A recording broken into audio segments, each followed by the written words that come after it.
Coaches, this is Rick from The Art of Tennis. Welcome to episode 38. So as coaches, what can we learn from other sports or other activities and apply it to our program? So that's what we're going to look at today. If you haven't been here before, I do a weekly YouTube episode to help coaches become better at their craft and a little bit more business savvy. If you're interested in this stuff, I have a 14-day free newsletter, which you can get by signing up below.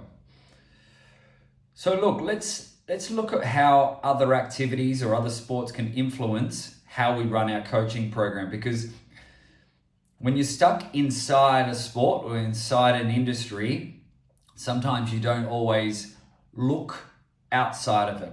Okay, you do what's always been done in tennis. Okay, there are many examples of people just following what's always been done in tennis. So the first one I want to look at is, I want to look at swimming. Okay, so swimming's an interesting one. Now, the reason I learned from swimming was most kids who do tennis, when they're, hot shots age, young kids, they're doing swimming because swimming is something that kids need to learn.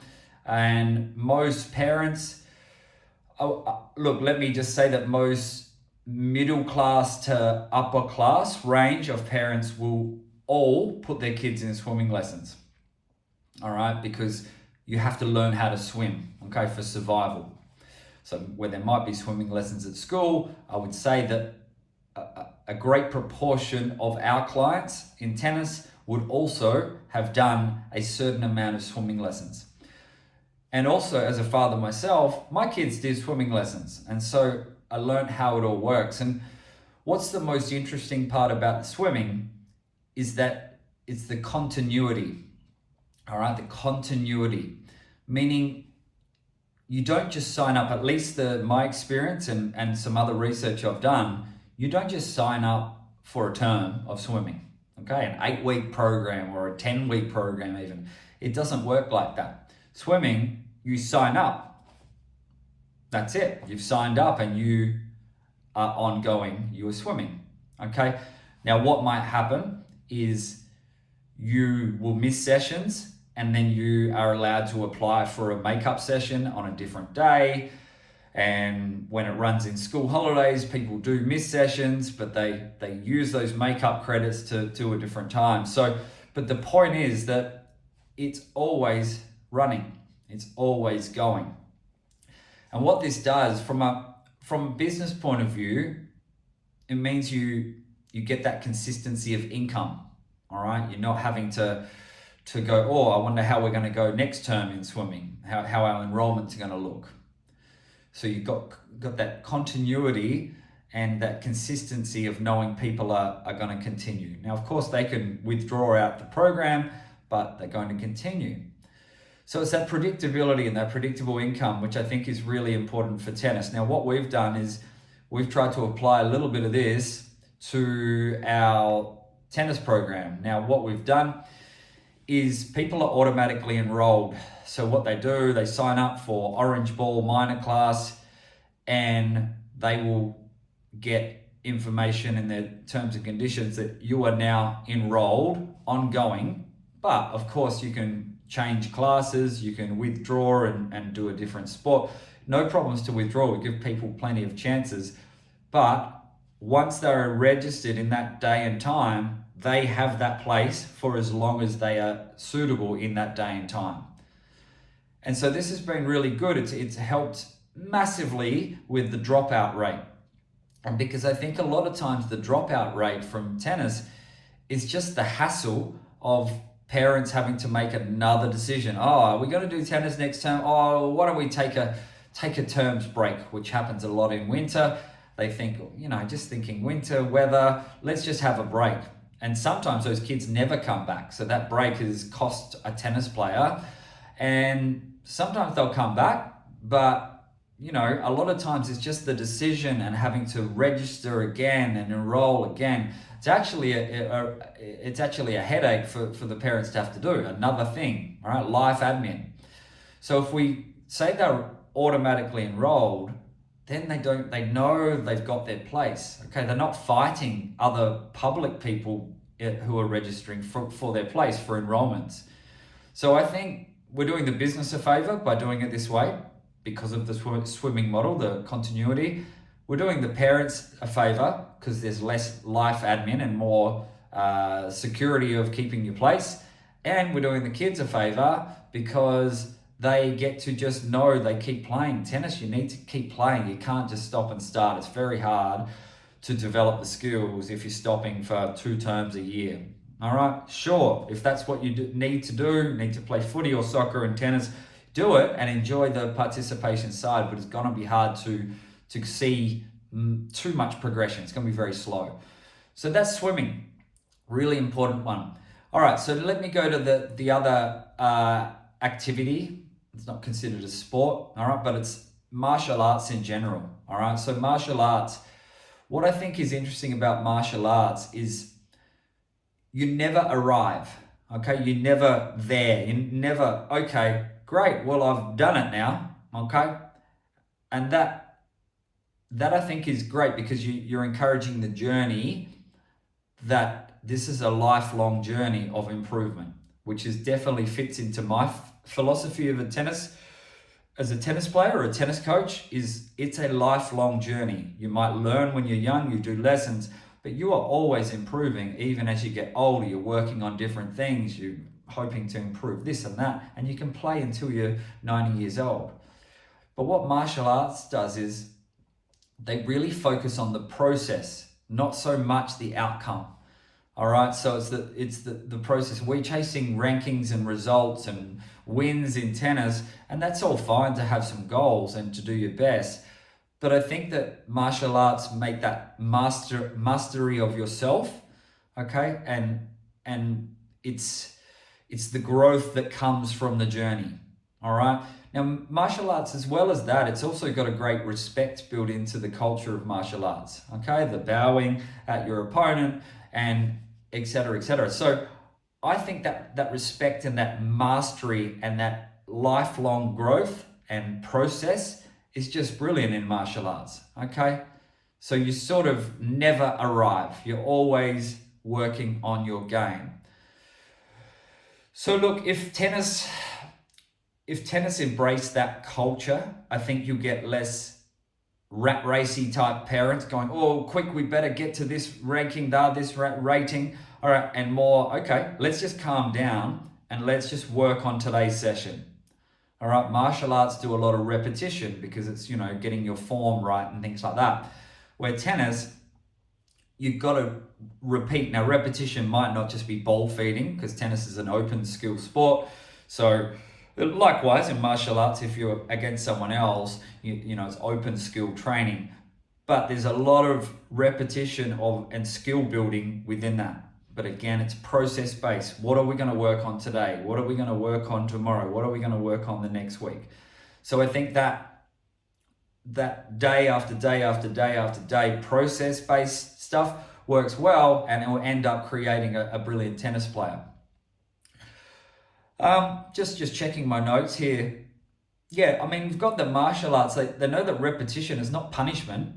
Okay, it's preparation and it's part of the mastery. All right, and that can really help with tennis. Fall in love with the process, which we've heard before in coaching circles, rather than the result. Okay, process-based goals.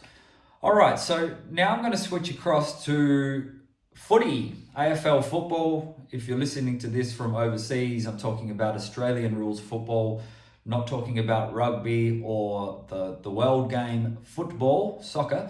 I'm talking about Australian rules football. And the reason I'm talking about that is because that's something I'm familiar with. My dad used to coach country football. I was involved with it every weekend for as long as I remember through winters as a kid.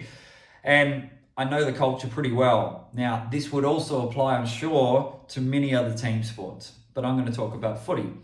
So footy, you don't just play footy, you belong, okay? It's a tribe, all right? When you play for a footy team, you've got uniforms, you've got a great team song that you sing after you win, all right? You're running through banners, all right? You're celebrating 50 games, 100 games, and it's just got this culture of belonging and this culture of community. And it's something that I think is really, really powerful on how much that can mean to someone to be a part of a community like that. So you celebrate together, okay? And that can be the parents, that can be supporters. All right, football clubs, amateur football clubs, or suburban country football clubs, they have loyal fans who don't play footy anymore or never played footy, but they love coming to watch and support. Why? Because it's the tribalism, it's the team culture, the club culture.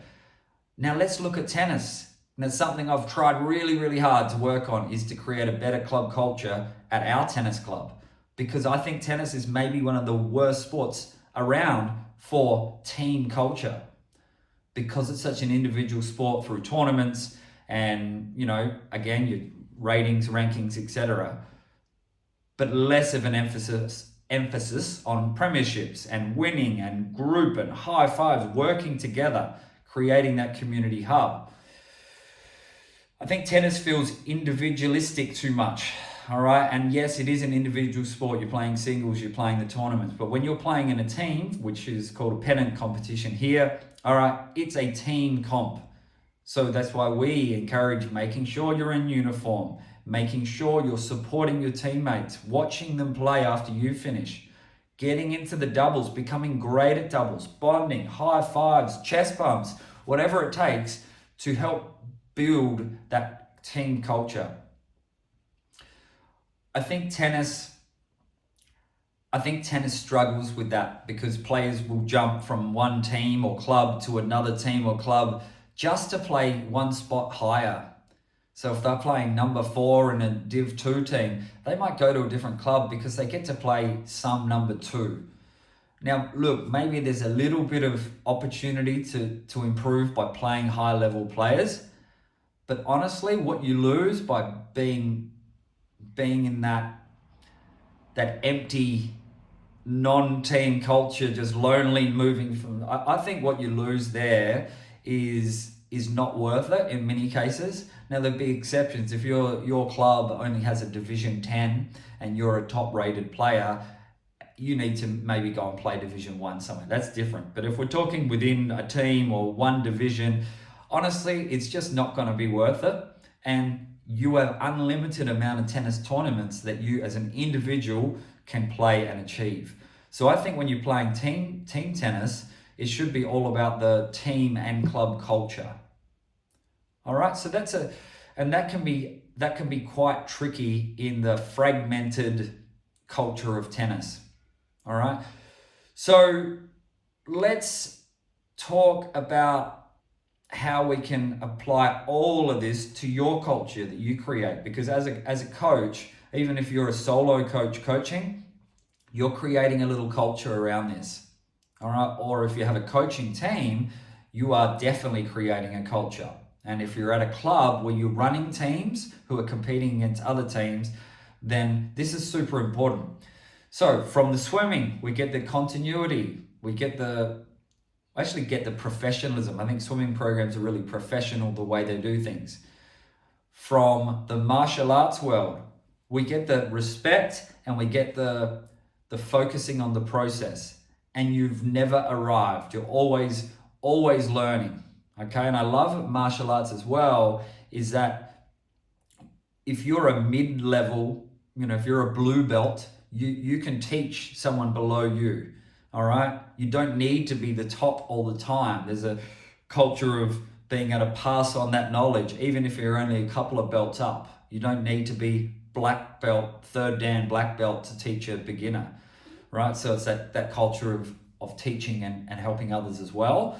And obviously when we get to footy, it's the team culture, it's the selflessness, which is almost not around in tennis at times.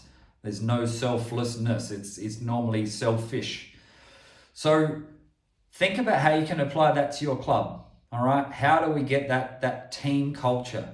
Now, what we can do with our teams is encourage the kids to hang around after they play their match, even if they've done their matches. If they go and they leave someone playing for another hour who's on their team, I know it might be convenient for them to go home and do some homework or do something else, but your teammates out there finishing the team match and you're not there, that's a problem, all right? That's a problem. That's not creating a selfless culture, that's creating a selfish culture.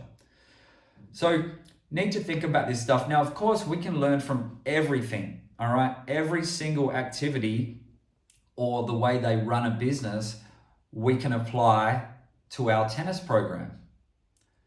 So for me, with the continuity, next year, we're going to try to go the next level of the auto-enrolment. I've actually wanted to do direct debit monthly like they do in swimming, but it gets a little bit complicated from an administration point of view because we have classes where we have 4 kids per coach or maybe 6 kids, squads we go to 8.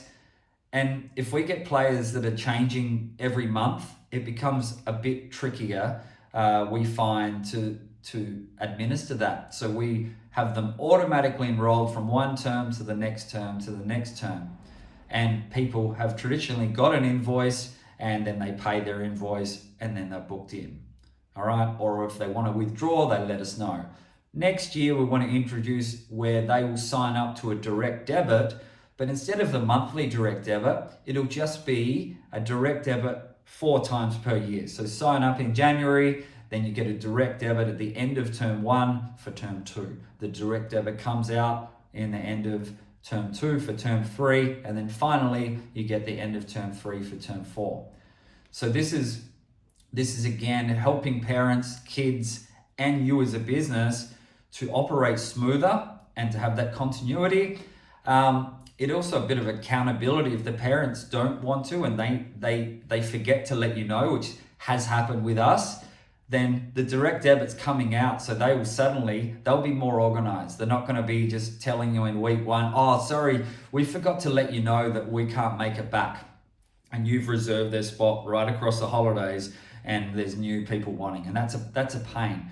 So the direct debit will put a little bit more accountability on the parents to remember that if they need to change.